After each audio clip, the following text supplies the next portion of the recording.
I'm Marty Stouffer. These are fossilized ammonites. They lived nearly 70 million years ago, long before man arrived. Even then, this animal was fully developed, beautiful in its symmetry, and it looked much like many of today's mollusks. Molluscans include not only the common snail, but also the more unusual squid. The incredible thing is the enormous variety of forms that derive from one basic structure.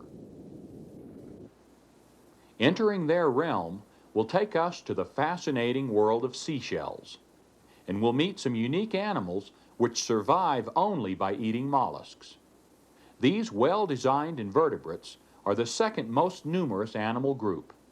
Let's explore a multitude of mollusks.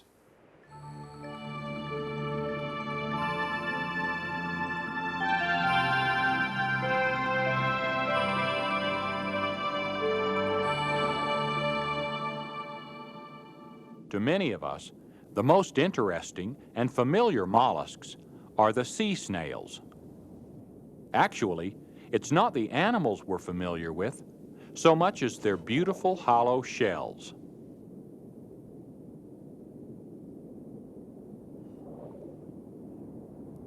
We collect seashells along the beach and marvel at their colors and designs.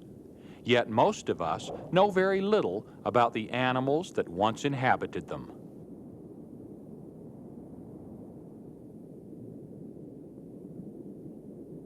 A close-up look into the world of mollusks reveals creatures so strange and unusual, they seem to be more a product of science fiction than of evolution.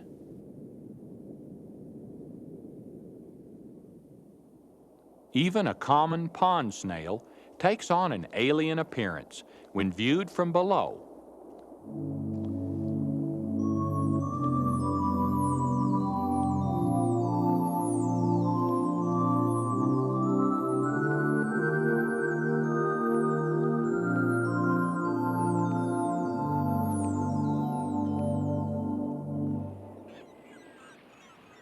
While most mollusks have shells, not all animals with shells are mollusks. Crabs and their relatives, lobsters and barnacles, are crustaceans. Unlike mollusks, crustaceans have segmented bodies with jointed legs. The 5 classes of mollusks in North America are each distinguished by a certain combination of molluscan features. The word mollusk means soft-bodied, a characteristic they all share. A fleshy tissue, or mantle, surrounds their boneless bodies. In most species, such as these primitive-looking chitons, the mantle secretes a protective shell. Mussels, clams, oysters, and scallops are called bivalves because of their 2-piece hinged shells. These appetizing creatures are by far the most valuable to man.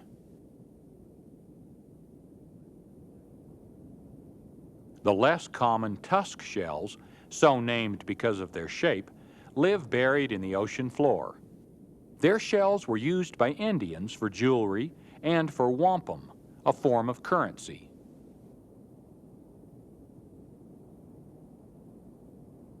The largest and most colorful class of mollusks are the snails and slugs. These adaptable animals live in both salt and fresh water, and on land.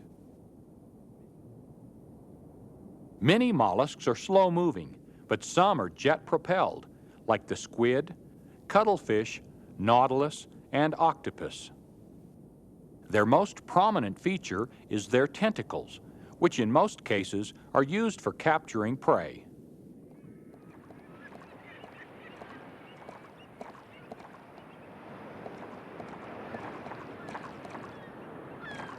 It's no wonder most mollusks evolved a hard protective shell, since so many creatures find them so tasty. But for every defensive strategy in nature, there's a counter-strategy.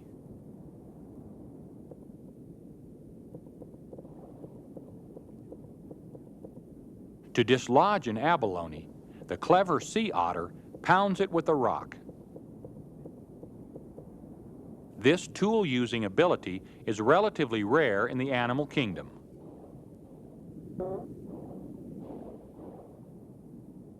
Curious seals watch from above, as if interested in learning the otter's tricks.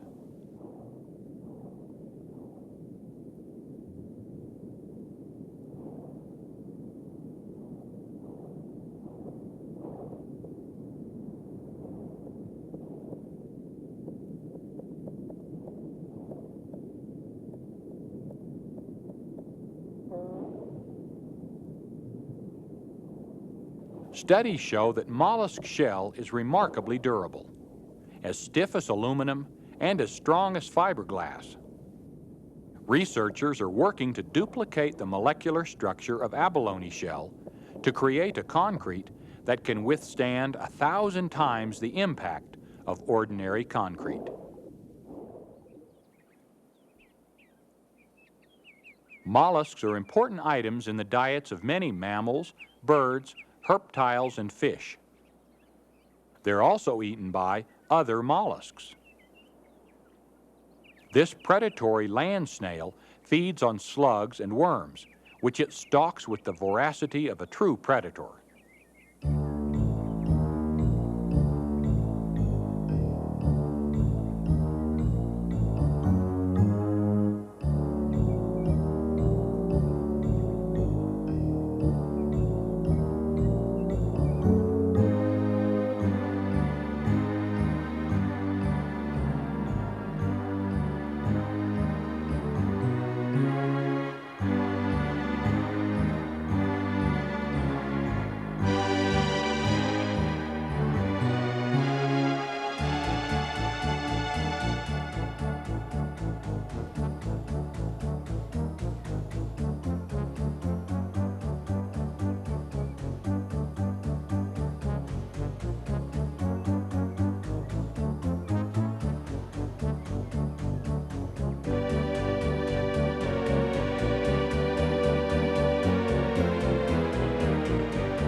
Caught in the deadly grip of the snail's radula, the slug is quickly devoured.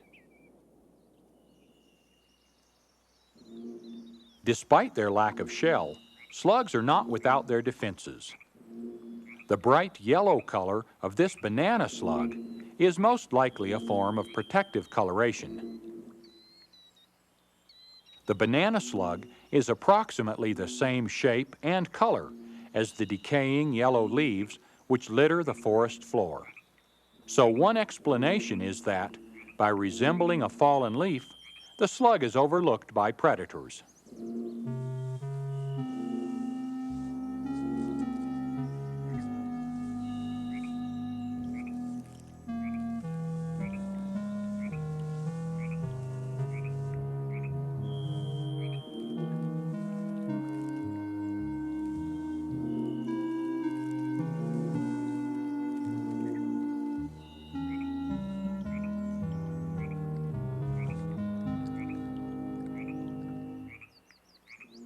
This western garter snake is not so easily fooled.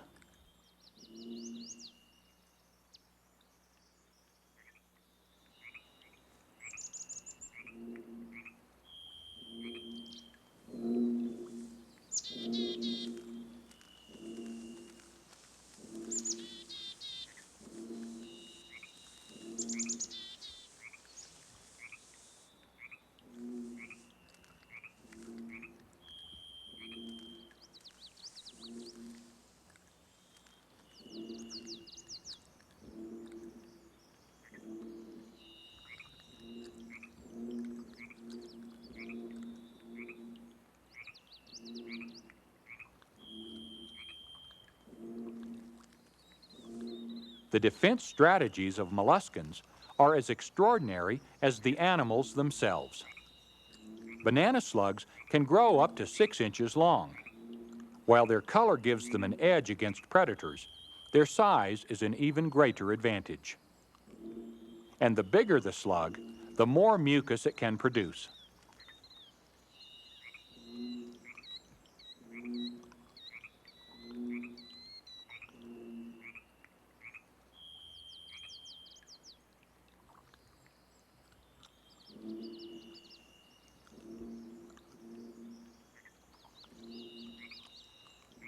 A garter snake would have no trouble swallowing a smaller slug, but one this size is more than a mouthful.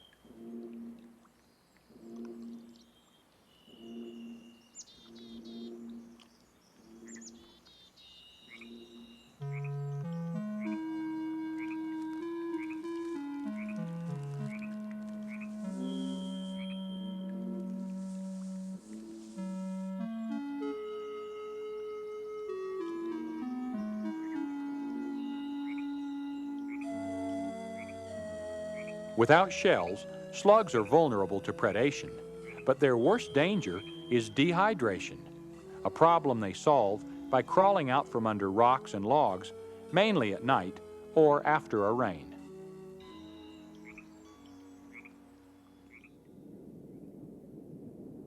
Scallops have a means of escape that is unique among the bivalves.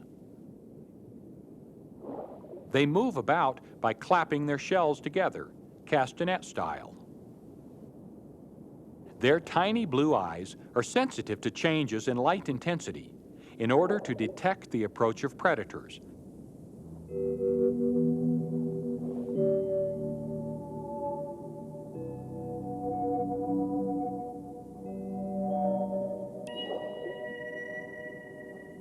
Starfish are the scallop's biggest threat.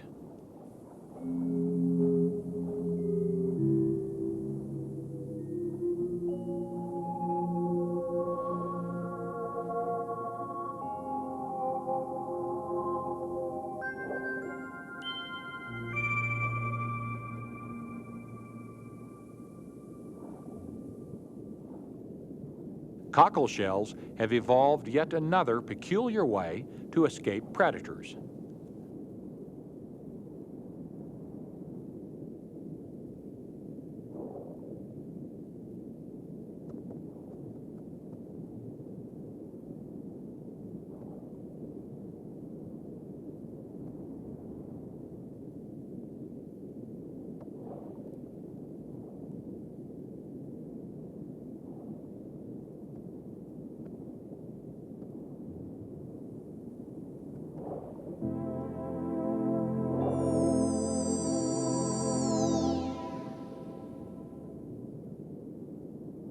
Their long muscular foot evolved primarily as a means of burrowing into the sand, but it works equally well for fending off starfish.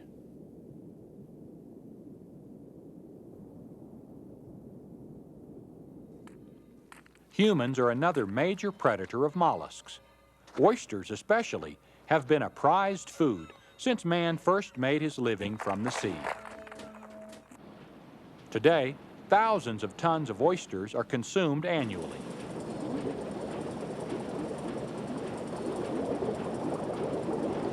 Because of the huge demand, dredging equipment is used to scrape the oysters from their ocean beds.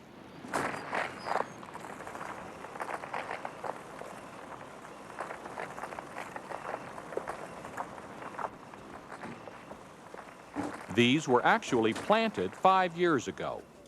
Oysters are now farmed in much the same way as other crops.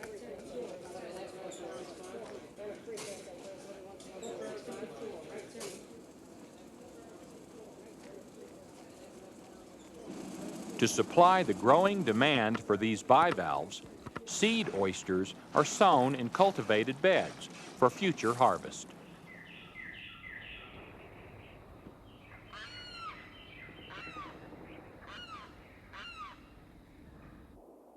While oysters and other shellfish are merely a delicacy in human diets, there's one mollusk that's essential to the very survival of two rare birds. The freshwater swamps and marshes of Florida are home to the apple snail. It's the main food source of the limpkin, an odd-looking bird that's the sole member of a family believed to be a link between the rails and cranes. Limpkins find apple snails by probing in the mud with their long bills.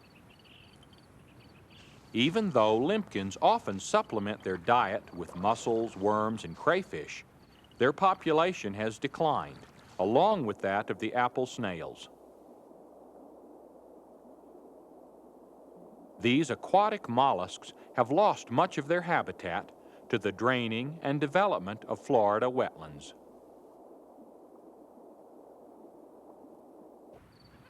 A cluster of delicate pink apple snail eggs holds the promise for the future of another bird, the Everglades kite, also called the snail kite. Its talons and sickle-shaped bill have evolved specifically for picking up snails and extracting them from their shells. Because of its total dependency on the apple snail, the Everglades kite lives a precarious existence. Only 300 to 500 of these birds remain in the vanishing wetlands of Central and South Florida.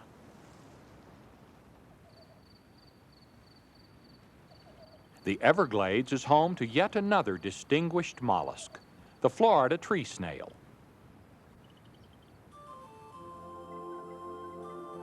The patterns of their shells mark them as one of the most beautiful land snails in the world. Each of these color types evolved on a particular tree island, isolated from the others by a sea of grass.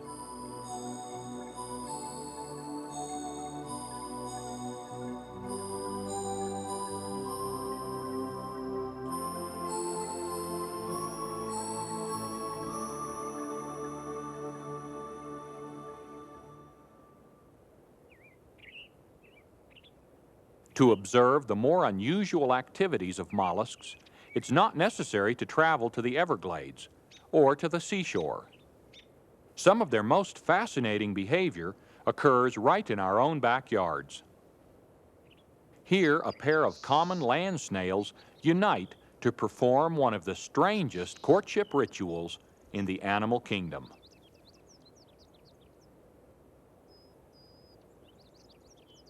Snail courtship consists of mutual touching and caressing. Once in a while, at the height of their sexual arousal, something truly bizarre happens.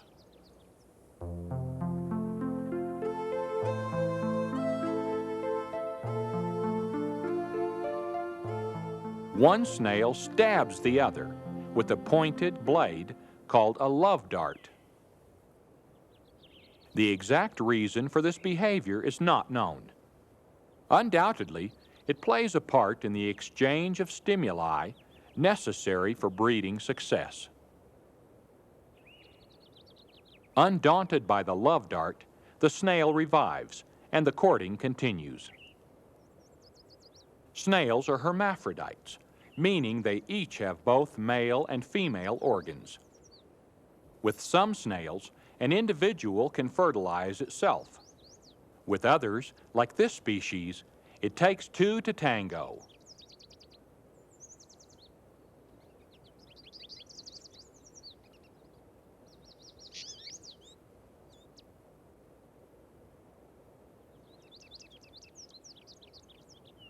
During copulation, each transfers a packet of sperm to the other. The actual fertilization and laying of the eggs is delayed as long as necessary until the moisture in the soil and the air temperature are ideal.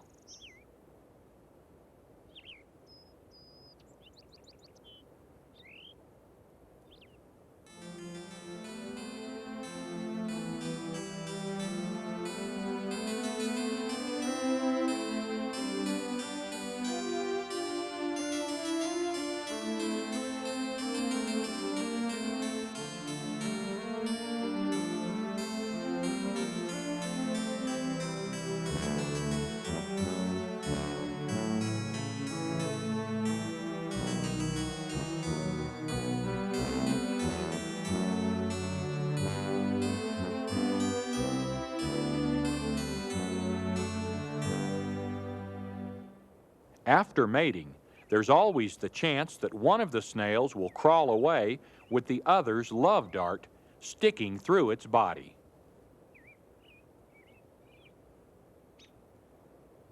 Several weeks later, 10 to 50 eggs are laid in a shallow hole in loose, moist dirt.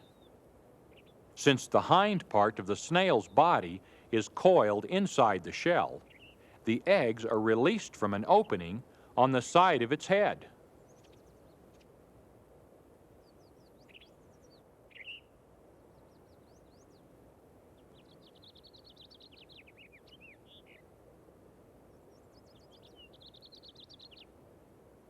The mass of white eggs will be covered with dirt and will take 2 to 4 weeks to develop.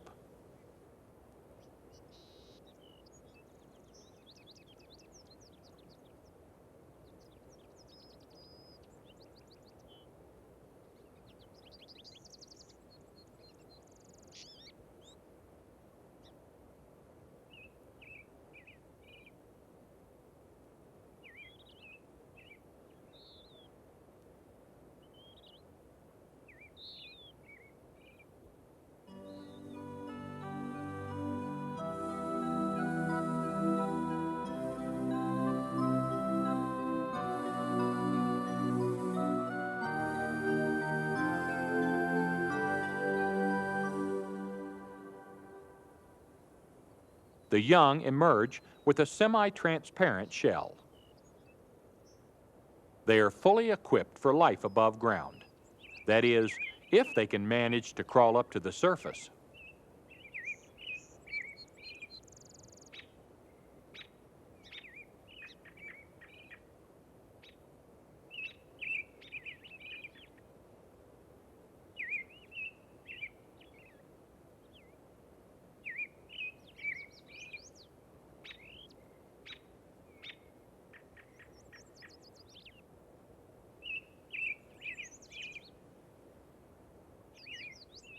This one takes the easy way out by hitching a ride.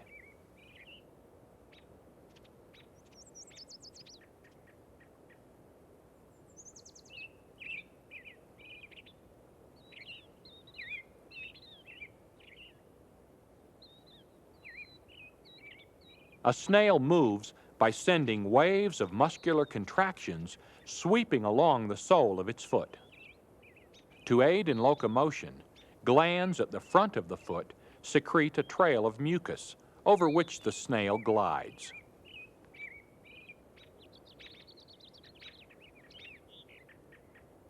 The hatchlings will reach adult size in 1 to 3 years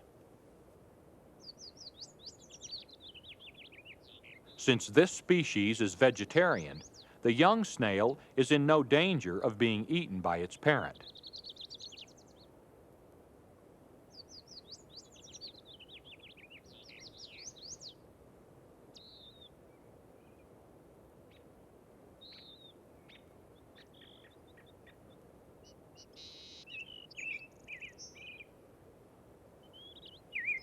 Apparently, riding on the backs of other snails is a habit learned early in life.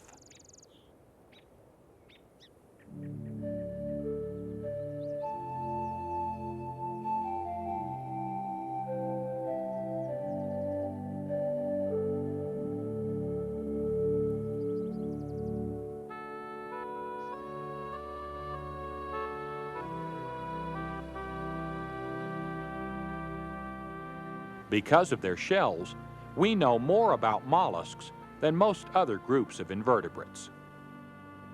The centuries-old popularity of shell collecting has provided us with valuable information about their worldwide distribution. But more importantly, the evolution of their hard mineral shells has resulted in a rich fossil record of some 35,000 species.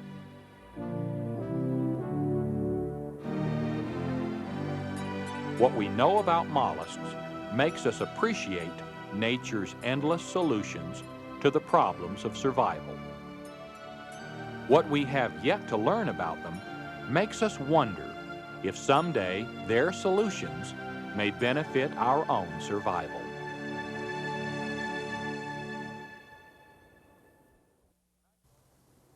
When I stroll a beach full of seashells, I'm amazed at what infinite beauty and variety the world contains.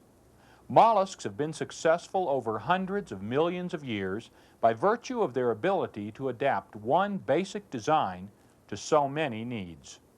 These lowly invertebrates can teach us to appreciate our own ability to adapt to new situations, a quality well exhibited by a multitude of mollusks. I'm Marty Stouffer. Until next time, enjoy our wild America.